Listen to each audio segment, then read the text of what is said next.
having just experienced incredible views of চাঁদের কক্ষপথ প্রদক্ষিণ শেষে পৃথিবীতে নিরাপদে ফিরেছেন 4 নভোচারী। এর মধ্য দিয়ে সফলভাবে সমাপ্ত হলো আর্টেমিস 2 মিশনের। শনিবার সকাল 6:07 তাদের বহনকারী অরিয়ন মহাকাশযানটি ক্যালিফোর্নিয়ার সান দিয়েগো উপকূলের প্রশান্ত মহাসাগরে অবতরণ করেন।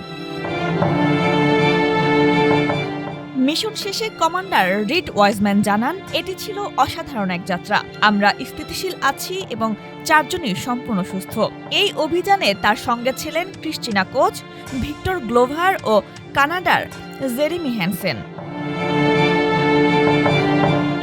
সমুদ্রে অবতরণের পর ধাপে ধাপে উদ্ধার কার্যক্রম সম্পন্ন হয়। প্রথমে অরিয়ন ক্যাপসুল থেকে নভোচারীদের একটি ছোট্ট নৌযানে নেওয়া হয়, যেটিকে বলা হয় ফ্রন্ট পোর্চ।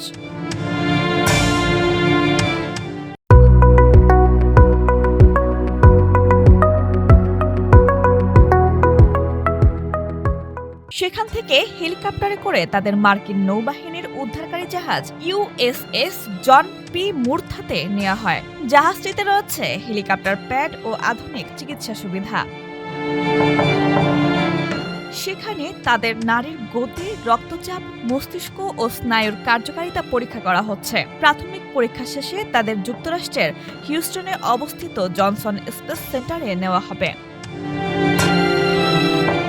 নভোচারীরা ক্যাপসুল থেকে বের হয়ে নৌযানে ওঠার পর হিউস্টনের নিয়ন্ত্রণ কক্ষে উপস্থিত সদস্যরা হাততালির মাধ্যমে তাদের স্বাগত জানান। এর মধ্য দিয়ে সফলভাবে শেষ হল এই চন্দ্র অভিযান। মিশনটি মূলত 10 দিনের জন্য পরিকল্পনা করা হলেও নাসা জানিয়েছে এটি 9 দিন 1 ঘন্টা 32 মিনিট 15 সেকেন্ডেই সম্পন্ন হয়েছে। গত 1 এপ্রিল 4 নভোচারীকে নিয়ে শুরু হয়েছিল এই মহাকাশ যাত্রা।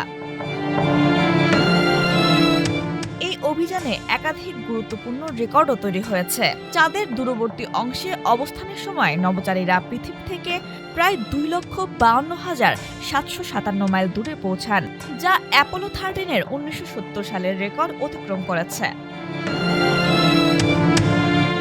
এছাড়া এই মিশনের মাধ্যমে ইতিহাস গড়েছেন নভোচারীরাও। ভিক্টর গ্লোভার প্রথম অশ্বেতাঙ্গ, ক্রিস্টিনা কোচ প্রথম নারী এবং জেরেমি হ্যানসেন প্রথম অমার্কিন হিসেবে চাঁদের কক্ষপথে ভ্রমণ করেছেন।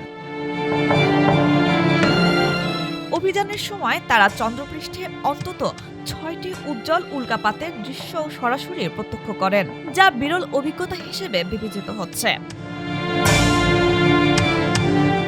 আর্টেমিস 2 মিশনটি ছিল ভবিষ্যতের আরও বড় পরিকল্পনার একটি গুরুত্বপূর্ণ ধাপ।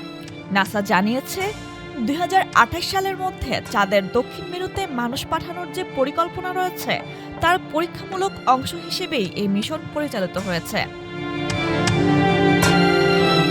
ঐতিহাসিক এ প্রত্যাবর্তন সরাসরি সম্প্রচার করা হয়েছে NASA plus, Amazon Prime, Netflix ও অ্যাপল টিভি সহ বিভিন্ন আন্তর্জাতিক প্ল্যাটফর্মে, যার মাধ্যমে বিশ্বের কোটি মানুষ এই অভিযানের সমাপ্তি প্রত্যক্ষ করেছেন। ডেস্ক রিপোর্ট, আজকের পত্রিকা।